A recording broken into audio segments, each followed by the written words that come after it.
Číně. Ahoj, tak jsme v autokempu Skalníků, prázdniny 2008. Jo. No, 2008, teď jsem přijel večer, úplně nejvíc, no, to je jedno. Od ten mrazák, kdy mám jídla, tohle mi to sežralo, dívejte se dobře. Takže, tohle je asi můra. Hejbej se. Aha, to je pavouček.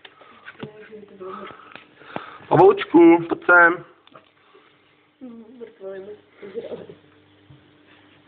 Tak se hejbe, hajzlu. On dělá, že je mrtvý, no.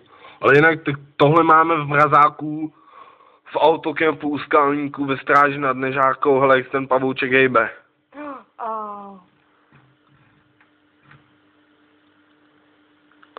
Abyste věděli, že je to mrazák, tak vám to ukážu takhle. Prostě nekecám, mám mrazák a tam prostě pavouci, špína, všechno. A sežralo mi to celou svačinu, takže prostě, je to prostě svinstvo. Ahoj. MC Keenek. Aha.